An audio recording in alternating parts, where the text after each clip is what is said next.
Škoda, že nevyužit slavistickými hlavičkáři a je to gól! 1-0 Stanislav Noček rozpoukal obrovskou vlnu euforie. Obrana Ajaxu po v podstatě už odehraném balonu do bezpečnějších vod zůstala hodně nekoncentrovaná. Vlček byl obestoupen 3 hráči v modrém, přesto celkem bez potíží.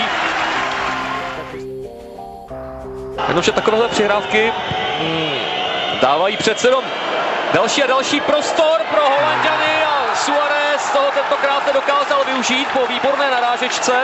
A zase už je to hodně napínavé, protože v současné době stačí Ajaxu 1 gól k tomu, aby postupoval on. Znova to byl Brabec, který uspěl. Suverénní ve hře hlavou, dneska musím říct suverénní. Tavares si pravda asi pomohl šlapákem, ale může jít šance 4 proti 2. Vlček! Stanislav Vlček posílá Slávy do Ligy mistrů! Je to hrdina! Maladěc!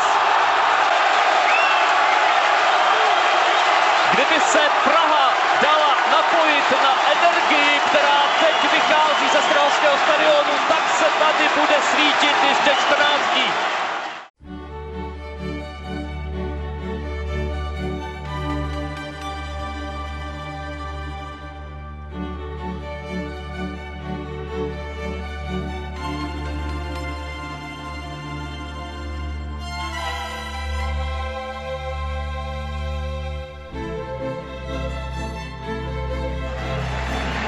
Holanděni budou velice zklamáni, to je na nich vidět i teďka v závěru toho utkání, jak jdou do těch soubojů, už vyloženě jdou tak, aby se střetli s protihráčem.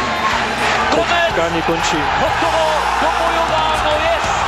Slavia porušila to dlouholeté prokletí, prokousala se do základní skupiny Ligy mistrů a jakkoliv je to fyzikální nesmysl, dnešní noc bude nad Prahou červeno-bílá.